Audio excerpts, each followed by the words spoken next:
وملائكته وكتبه ورسله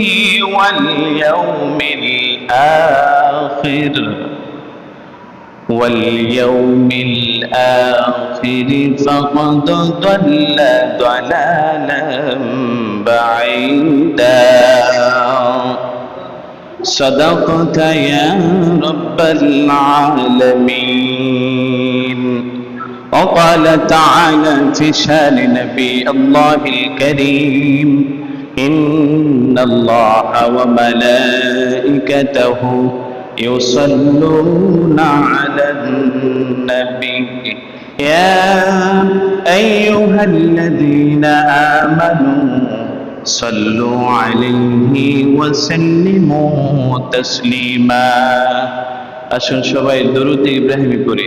আল্লাহুম্মা সাল্লি আলা মুহাম্মাদ ওয়া আলা আলি মুহাম্মাদ কামা সাল্লাইতা আলা ইব্রাহিম ওয়া আলা আলি ইব্রাহিম ইন্নাকা হামিদুম মাজিদ। اللهم بارك على محمد وعلى آل محمد كما باركت على إبراهيم وعلى آل إبراهيم إنك حميد مجيد. الحمد لله. পবিত্র আশুরা উপলক্ষে সুফিনগর সাইয়্যিদুনা ইমাম হুসাইন রাদিয়াল্লাহু তাআলা আনহু ঈদগাহ জামে মসজিদের উদ্যোগে তৃতীয় বার্ষিক ওয়াজ ও দোয়া মাহফিল। আজকের এই ওয়াজ ও দোয়া মাহফিলের সম্মানিত ওস্তাদ, যিনি মাহফিলের সভাপতিত্ব করে গেছেন, হযরত মাওলানা আবুল ফজল মোহাম্মদ এনায়েতুল্লাহ সাহেব, একটু আগে সুদীর্ঘ সময় একটা ইতিহাসকে খুব গুছিয়ে সুন্দর করে আপনাদের সামনে উপস্থাপন করেছেন। হাফেজ মাওলানা ইকবাল হোসেন মাহমুদী সাহেব, সবাই চিনেন। আলোচনা করেছেন হাফেজ মোহাম্মদ খলিলুর রহমান সাহেব, পরিচালক ও প্রতিষ্ঠাতা পরিচালক বাগলপুর দারুল আরকাম হাফিজিয়া মাদ্রাসা এতিমখানা বাজিতপুর। কথা বলেছেন হযরত মাওলানা আমিনুল ইসলাম সাহেব এবং কথা বলেছেন আমার আরেক ভাই হাফেজ হযরত আলী সাহেব। আজকের এই মাহফিল আল্লাহ তাআলা কবুল করুক, সবাই করুন আমিন। আমরা এই কারবালাকে কেন্দ্র করে বিভিন্ন ইতিহাস বিভিন্ন জনের মুখে শুনেছি। একই ইতিহাস যদি সবাই বলতে থাকি একটা মাহফিলে, এটা স্বাদ থাকবে না। আমরা যা শুনেছি তার বিপরীত, অর্থাৎ তার রেখে আরেকটু বেশি, যা শুনেছি তো শুনেছি, যা শুনি নাই সেদিকে একটু অগ্রসর হতে হবে। আচ্ছা, আজকে আপনারা জানেন যে পবিত্র আশুরা উপলক্ষে মাহফিল। আশুরাটা কি জানেন? আশারা মানে 10, বাংলা কি 10 বলি না? 10। আজকে আশুরা অর্থাৎ 10তম দিন। কিসের দিন? আরবি মাসের প্রথম মাস মুহররম মাসের 10 তারিখ আজকে, ঠিক না? 10ই মুহররমকে আমরা আশুরা বলি, বাংলা হচ্ছে 10ম। এই আশুরাকে কেন্দ্র করে আল্লাহ রাব্বুল আলামিন গোটা পৃথিবীটার মধ্যে, শুধু আমাদেরকে নয়, আমাদের নবী নয়, ঈসা নবী নয়, মুসা নবী নয়, ইদ্রিস নবী নয়, আল্লাহর পৃথিবীর সৃজন থেকে শুরু করে এই আশুরাকে কেন্দ্র করে বহুত বড় বড় কিছু আশ্চর্য ধরনের ঘটনা আল্লাহ তৈরি করেছেন। সুবহানাল্লাহ। এর মধ্যে কয়েকটি ঘটনা আমরা বিস্তারিত না পারলেও কিছু বোঝানো এবং শেখানোর চেষ্টা করব। আমি যে আয়াতে কারিমে তেলাওয়াত করেছি, আয়াতের সাথে আবার এই আলোচনার কিছুটা মিল আছে। যেমন আল্লাহ রাব্বুল আলামিন আমাদেরকে ডাক দিতেছেন, ইয়া আইয়ুহাল্লাযীনা আমানু। হরফে নিদা, এটা একটা মাদ্রাসা। অসংখ্য হাফেজ আছেন, আলেম আছেন, যারা বাইরে হাঁটতেছেন আমি বলবো মজলিসটাকে ভরেন, কিছু শিখতে হলে সামনে আসেন। আশা করি কিছু শিখার ব্যবস্থা করতেছি। ওয়া তৌফিক ইল্লা বিল্লাহ, বাকিটা আল্লাহ ভরসা। শিখে যাব, কিছু শিখবো। কি শিখবো? আল্লাহ তাআলা আমাদের জন্য কি রাখছেন, কি রেখেছেন, আমরা কি নিয়ে সন্তুষ্ট আর কি নিয়ে আমরা দিশেহারা, এই বিষয়ে কিছু জানা দরকার আছে। কারণ আল্লাহ নিজে বলছেন যারা জানে না আর যারা জানে তারা কখনো সমান না। আমরা কিছু জানার চেষ্টা করব, জানার জন্য এখানে আসছি। আল্লাহ তাআলা আমাদেরকে ডাক দিতেছেন। আল্লাহ ডাকেন কাকে? আপনাকে আমাকে ডাকেন। ইয়া আইয়ুহাল্লাযীনা আমানু, হে ঈমানদার নর এবং নারীরা। কে ডাক দিল? কথা বুঝেন? ইয়া হরফে নিদা, অর্থাৎ যে হরফ দ্বারা কি করা হয়? ডাকা হয়, আহ্বান করা হয়। আল্লাহ আমাদেরকে আহ্বান করতেছেন। কি বলতেছেন? হে ঈমানদার নর এবং নারীরা, আমিনু বিল্লাহ। একটু আগে আল্লাহ আমাদেরকে ডাক দিচ্ছেন ইয়া আইয়ুহাল্লাযীনা আমানু, হে ঈমানদার নর এবং নারীরা। আবার আল্লাহ বলতেছেন আমিনু বিল্লাহ, তোমরা ঈমান আনো আমার প্রতি। সুবহানাল্লাহ। একটু আগে তো আমাদেরকে আল্লাহ ঈমানদার বলে ডাক দিয়েছেন, এখন কেন আবার আল্লাহ বললেন আমিনু বিল্লাহ, তোমরা আমার প্রতি ঈমান আনো, আল্লাহর প্রতি ঈমান আনো? শুধু তাই না, আর কিছু বলেছেন বিস্তারিত। মুহাদ্দিসিনে কেরাম বলেন আল্লাহ তাআলা সেখানে ঈমানদারদের ঈমানকে আরো মজবুতের জন্য ব্যবস্থা করতেছেন। ঈমানদারের ঈমানকে কি আরো মজবুত করার জন্য পরিবেশ তৈরি করতেছেন। কিভাবে মজবুত হবে? আল্লাহ রাব্বুল আলামিন বলেন ওয়া রাসূলিহি, ঈমান আনবা আমার প্রতি এবং রাসূলগণের প্রতি, ওয়াল কিতাব, এবং আসমানি কিতাবের প্রতি। শুধু তাই নয়, আল্লাযী নাযালা আলা রাসূলিহি, যে কিতাব আমি আল্লাহ আমার রাসূলের উপর নাযিল করেছি সেই কিতাবের প্রতিও তোমাদের শতভাগ ঈমান থাকতে হবে। শুধু তাই নয়, ওয়াল কিতাবিল্লাযী আনজালা মিন ক্বাবল, পূর্ববর্তী আল্লাহ যত কিতাব দিয়েছে তাওরাত, জাবুর, ইনজিল, কোরআন, শুধু এই চারটাই নয়, আল্লাহ আরো যে 104 খানা সহিফা সব মিলিয়ে নাজিল করেছেন। সব কয়টার উপরে ঈমান আনার কথা সরাসরি আল্লাহ আমাদেরকে নির্দেশ দিচ্ছেন। পড়েন সুবহানাল্লাহ। শুধু কি এই কোরআনুল কারীমের প্রতি ঈমান আনবো, নাকি আল্লাহ যত কিতাব নাজিল করছেন সব কয়টার উপরে? সকল কিতাবের উপরে আমাদের কি করতে হবে?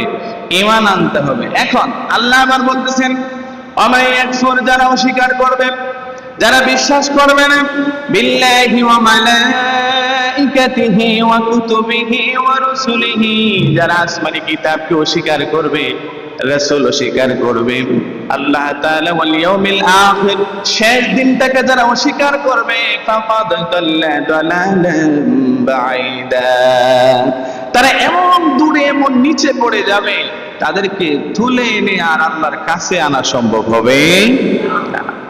এখন এই আয়াতকে কেন্দ্র করে আমরা আসবো এই কারবালার দিনে।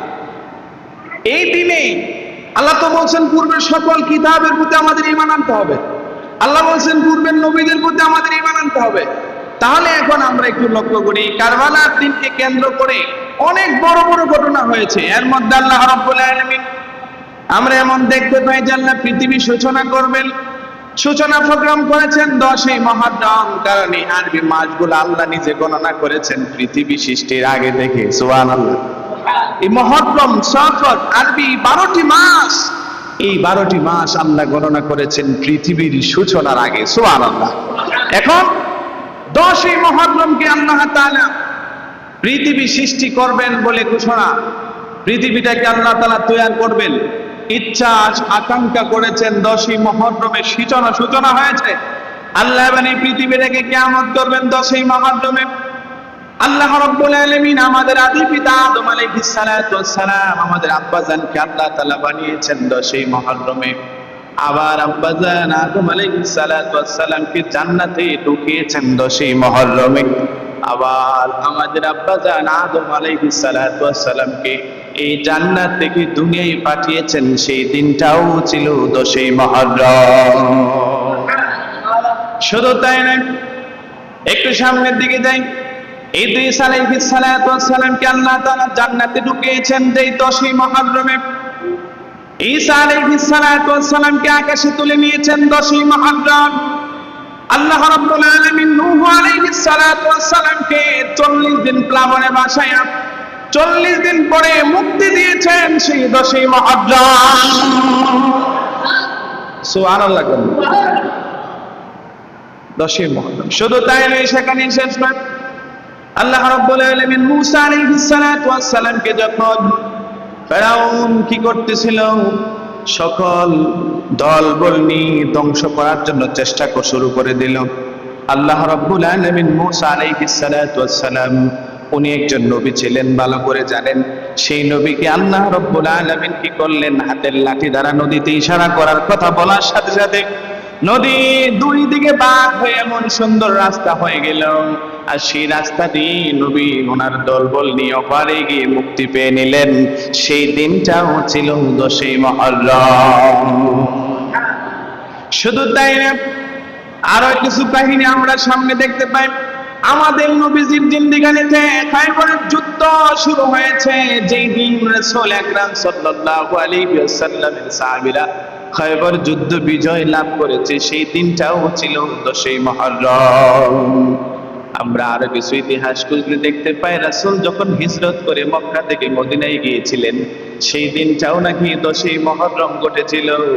আমার উপস্থিত বন্ধুগণ, ছাত্র ভাইরা, মুরব্বীরা, এই ইতিহাসের মধ্যে আমরা রাসূলের ওফাতের 60 বছর 50 অধিক বছর পরে আমরা দেখতে পাই যে হুসাইনকে কারবালার ময়দানে শহীদ করা হয়েছে। এই ইতিহাস তো একটু আগে শুনেছেন। এখন আমার কথা হলো, এই বড় বড় ঘটনার ভিতরে এত কিছু হয়ে গেল, এর ভিতরে কিছু ঘটনা আছে আমাদের জন্য সুখের। কথা বুঝেন? কিছু ঘটনা কি সুখের, আর কিছু ঘটনা হলো দুঃখের। যেদিন আল্লাহ পৃথিবীটা কিয়ামত করবেন, পূর্ব দিগন্তে নয়, সেদিন সূর্যটা পশ্চিম দিগন্ত থেকে উদয় হবে। যেদিন সূর্যটা পশ্চিম দিক থেকে উদয় হবে, সেই দিনটা হবে 10ই মুহররম। সেই 10ই মুহররমকে কেন্দ্র করে যতগুলা ঘটনা হয়েছে, আমরা যদি ঘটনাগুলাকে দুইটা ভাগে বিভক্ত করি, এক ভাগে দেখবেন কিছু কষ্টের কাহিনী, আরেক ভাবে এই ঘটনাগুলা কিছু আমাদের জন্য সুখের কাহিনী হয়, আনন্দের জন্য হয়। যেমন কেমন সুখের কাহিনী হয়, আমাদের নবী আদম, আমাদের আব্বাজান আদম আলাইহিস সালাতু ওয়াস সালামকে জান্নাতে ঢুকিয়েছিলেন এই মুহররমের 10 তারিখ। এটা আমাদের আনন্দের ব্যাপার। আমাদের আব্বাজানকে জান্নাতে ঢুকিয়েছেন, আনন্দ কিনা? এই ঘুমাইলে চলবো না, আনন্দ কিনা? আমাদের আব্বাজানকে আল্লাহ জান্নাতে ঢুকাইছেন এই 10ই মুহররম, এটা আমাদের জন্য আনন্দ। আবার যদি আমরা বিপরীতে দেখতে পাই, আল্লাহ রাব্বুল আলামিন এই জান্নাত থেকে দুনিয়ায় পাঠিয়েছেন 10ই মুহররম। জান্নাত থেকে দুনিয়ায় পাঠানোর পিছনে অনেক বড় কাহিনী। আল্লাহ যে দুনিয়ায় পাঠাইলেন, জান্নাত থেকে 10ই মুহররমে পাঠাইলেন, এটা আমাদের জন্য আমি মনে করি দুঃখের ব্যাপার। কারণ এখানে অনেক বড় অনেক কিছু হয়ে গেছে, ষড়যন্ত্রের শিকার হয়ে আমরা দুনিয়াতে আসতে হয়েছে। আমরাও তো আজকে জান্নাতে সরাসরি বসবাস করতাম, ঠিক না? আরেকদিকে আমরা যদি লক্ষ্য করি, মূসা আলাইহিস সালাতু ওয়াস সালাম উনি যেই দিন নদী পার হয়েছিলেন, সাগর পাড়ি দিয়েছিলেন, সেটা ছিল মুসলমান নয়, গোটা জাতি নয়, আল্লাহ তাআলার ঈমান নিয়ে যারা দুনিয়ায় চলবে সকলের জন্য এটা হলো আনন্দের ব্যাপার। কারণ আমরা মুক্তি পেয়েছিলাম, আনন্দ কিনা? আবার অপর দিকে আমরা যখন লক্ষ্য করতে পাই, ইব্রাহিম আলাইহিস সালাতু ওয়াস সালামকে নমরুদে আগুনে যখন ফেলেছিল, সেই দিনটা যদি মুহররম হয়ে থাকে আমাদের জন্য কষ্ট। আমাদের জাতির পিতা ইব্রাহিমকে আল্লাহ রাব্বুল আলামিনের দাজ্জাল বাহিনীরা আল্লাহ তাআলা কত বড় পরীক্ষা নিয়েছেন, আগুনের ভিতরে ফেলে দিয়েছেন। সেই দিনটাকে লক্ষ্য করলে সেটা হলো আমাদের জন্য কষ্টের, ঠিক না? কিছু ঘটনা সুখে আর কিছু ঘটনা দুঃখে, কিন্তু একেবারেই চিরন্তন সত্য ঘটনা হচ্ছে যে আল্লাহ রাব্বুল আলামিন আরেকটি ঘটনা যে আমাদের সামনে প্রকাশ করলেন, যে কারবালার ময়দানে ইয়াজিদ বাহিনীর হাতে হুসাইন রাদিয়াল্লাহু তাআলা আনহু সহ শতাধিক মুসলমানকে হত্যা করেছেন। সেই ঘটনাটা আমাদের জন্য দুঃখের না সুখের? কথা বুঝেন নাই? কিছু ঘটনা সুখের আর কিছু ঘটনা কি দুঃখের। দুঃখের যদি হয়, ইমাম হুসাইনকে কেন তারা হত্যা করলো, ইতিহাস তো আমরা অনেক জানেছি, শুনেছি, বুঝেছি। এটা বোঝার জন্য একটু সামনে আসুন, আমরা লক্ষ্য করি আল্লাহ রাসূল দুনিয়াতে আসার আগে অর্থাৎ আল্লাহ রাসূল ইসলামকে প্রচার করার আগে এই দুনিয়াতে কোনো রাষ্ট্রীয় শাসন ক্ষমতা কারো হাতে ছিল না। কথা বুঝেন? আমাদের নবীর আগে রাষ্ট্রীয় কোনো শাসন ব্যবস্থা ছিল না। আমাদের রাসূল আসার পরে রাসূল যখন ইসলামের দাওয়াত দেওয়া শুরু করলেন, ইসলাম প্রচার প্রসার শুরু করলেন, তখন রাসূল কি করলেন? রাষ্ট্রীয় ক্ষমতায় একটা রাষ্ট্র পরিচালনা করার জন্য একটা ব্যবস্থা করলেন ইসলাম দিয়ে। কি দিয়ে? আগে ছিল গোত্রীয় শাসন ব্যবস্থা। আপনার গোত্রে আপনি প্রধান, আপনার মনে যা চায় তা বিচার আপনি করে ফেলবেন। আমার গোত্রের আমি প্রধান, আমার যা মনে চায় আমি তা করে ফেলবো। আরেক গোত্রের আরেকজন প্রধান, সে যা মনে চায় তা করে ফেলবে। কিন্তু আমাদের রাসূল দুনিয়াতে আইসা ইসলামের পতাকা যখন উড়ানোর জন্য কি করলেন? একদল সাহাবীদেরকে নিয়ে পথ চলা শুরু করলেন। দেখলেন গোত্রীয় ভাবে যদি বিচার হয় তাহলে কারো উপরে জুলুম হয়, কারো উপরে হালাল হক বিচার সে পায় না, কারণ গোত্রের প্রধান যা মনে করে তাই করে। এটা বন্ধ করতে হবে। কি করতে হবে? হক বিচার করতে হবে। হক বিচারের জন্য রাসূল কি করলেন? রাষ্ট্রীয় ব্যবস্থা করলেন। রাসূল নিজেই সেই রাষ্ট্রের প্রধান করেন। সুবহানাল্লাহ। রাসূল যে রাষ্ট্রটা প্রবর্তন করে গেলেন, সেটা রাসূল শাসক নয়, সেটা হলো রাসূল খাদেম। রাসূল সেই রাষ্ট্রের শাসক নয়। কারো উপর বিচার করবেন না, কারো উপরে জুলুম করবেন না, কারো উপরে অন্যায় করবেন না। রাসূল খাদেম হিসেবে দায়িত্ব নিয়েছেন। কার ঘরে খাবার নেই, কে কিসের জন্য চুরি করলো, কে কেন সে জিনা করলো, সেই বিষয়গুলোকে বাহির করে করে যখন সমাধান দেওয়া শুরু করলেন, ইসলামের ছায়াতলে মানুষ এসে এত শান্তি, এত সুগন্ধিময় ইসলামকে পেয়ে নিল। রাসূলের শাসকময় সেবককে পায়া মানুষ দলে দলে ইসলাম গ্রহণ করতেছে। রাসূল কি শাসক না সেবক? কি করছে? উম্মতের জন্য কি হয়ে দাঁড়াইছে? শাসক? ক্ষমতা কাটাইছে না। রাসূল তো উম্মতের জন্য সেবা দান করার ব্যবস্থা করতেছে। এখন আসুন সংক্ষেপে বলি, রাত্র হয়ে যাচ্ছে। রাসূল দুনিয়া থেকে বিদায় হয়ে যাবেন সাল্লাল্লাহু আলাইহি ওয়াসাল্লাম। এখন খলিফা যে একটা সিস্টেম রাসূল বাতলায় যাবেন, সেটা তো রাসূল করেন নাই। রাসূল দুনিয়া থেকে বিদায় হয়ে গেলেন, রাসূলের ওফাত হয়ে গেল। রাসূলের ওফাতের পরে সাহাবায়ে আজমাইন 3 দিন যাবত পেরেশান হয়ে গেল। রাসূলের জানাজা কোনো ইমাম জামাতবদ্ধ হয়ে পড়েন নাই, একা একা যে সেই পড়েছেন। আল্লাহু আকবার, আল্লাহু আকবার।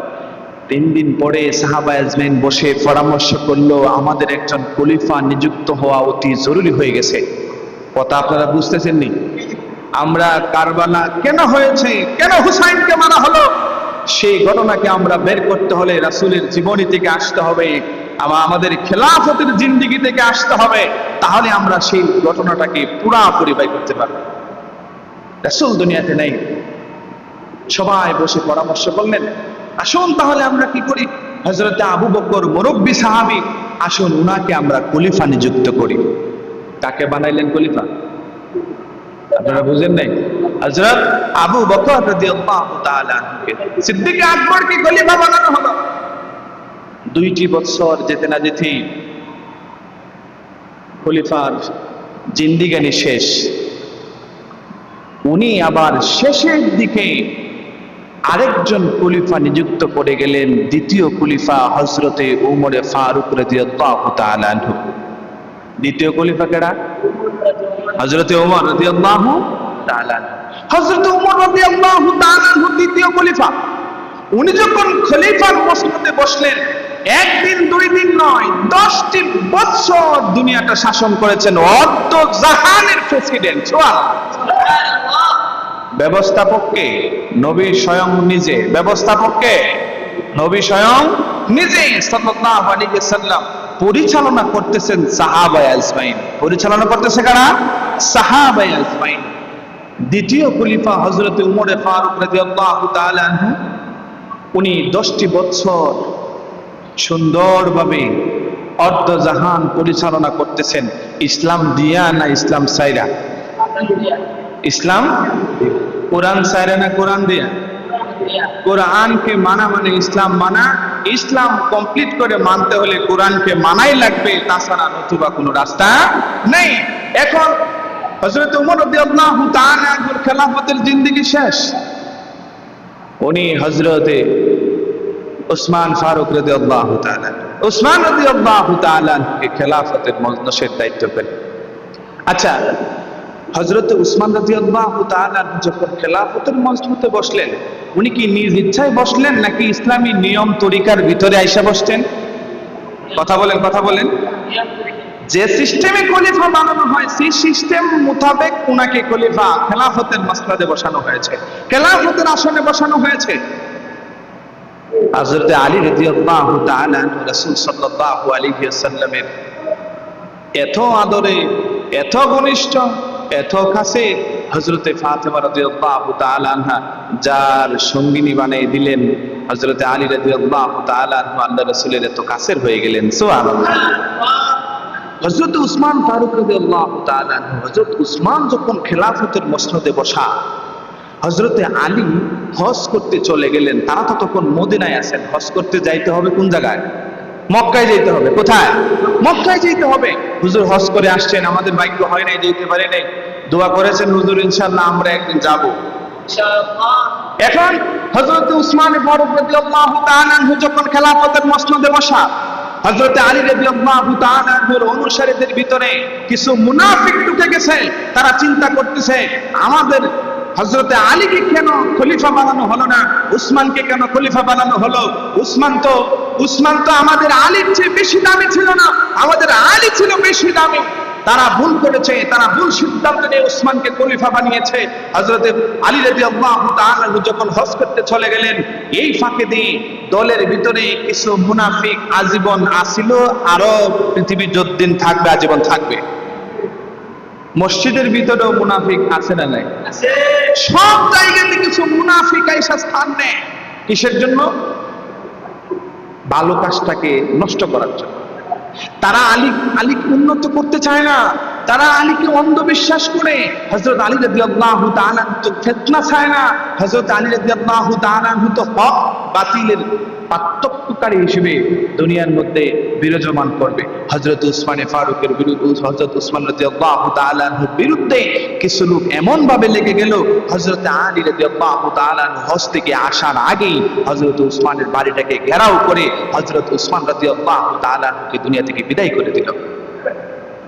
আপনারা আমার এই কথাটা ন্যূনতম বুঝে থাকলে বলুন তো দেখি, যারা এই কাজটা করছে তারা কি ইসলামকে ভালোবাসে নাকি ইসলামের শত্রু হিসেবে তারা ইসলামের ভিতরে ঢুকে আছে? শত্রু হিসেবে তারা ইসলামের ভিতরে ঢুকে আছে, সাহাবীদের সাথে মিশে আছে। হযরত আলী রাদিয়াল্লাহু তাআলা যখন হজ থেকে আসলেন, আসার পরে যখন দেখলেন যে উনার ভাই এরকম উসমান রাদিয়াল্লাহু তাআলা কে হত্যা করা হয়েছে, ওনার মনে ভীষণ ভাঙন শুরু হয়ে গেল। কি ব্যাপার, কাজটা কি করেছে? একজন খলিফাকে হত্যা করেছে, এই কাজটা কিছুতেই আমরা গ্রহণ করতে পারি না। হযরত আলী রাদিয়াল্লাহু তাআলা আনহু উনি যখন দুঃখ প্রকাশ করতে করতে চললেন, এক প্রকার আমরা দেখতে পাই আবার যখন খলিফা নিযুক্ত করার প্রয়োজন হলো, কিছু সাহাবায়ে আজমাইন মুরব্বিরা মিলে হযরত আলী রাদিয়াল্লাহু তাআলা আনহুকে খেলাফতের মসনদে বসাইলেন। কয় নাম্বার খলিফা? চতুর্থ নং খলিফা হযরত আলী রাদিয়াল্লাহু তাআলা আনহুকে আল্লাহ রাব্বুল আলামিন সম্মানের আসনে বসালেন, খেলাফতের মসনদে বসায় দিলেন। সেই মসনদে বসার পরে আমরা কিছুক্ষণ আগে যে ঘটনা শুনেছিলাম, মুয়াবিয়া রাদিয়াল্লাহু তাআলা আনহু উনি হযরত আলী রাদিয়াল্লাহু তাআলা আনহুতে বায়াত গ্রহণ করেন নাই। ওনাকে জিজ্ঞেস করা হলো, আপনি কেন বায়াত গ্রহণ করছেন না? উনি স্পষ্ট ভাষায় বলে দিলেন, আমি এই জন্যই বায়াত গ্রহণ করি না, এখন পর্যন্ত আমি অপেক্ষমান আছি। আপনি কি চাইছিলেন খলিফা হইতে? না, আমি খলিফা হইতে চাই নাই। কেন আপনি বায়াত গ্রহণ করতেছেন না? আমি বায়াত গ্রহণ করতেছি না এই কারণে, কারণ হযরত আলী রাদিয়াল্লাহু তাআলা আনহুর কাছে আমার একটা প্রস্তাব থাকবে, হযরত উসমান হত্যার বিচার যতদিন পর্যন্ত না হবে ততদিন পর্যন্ত আমি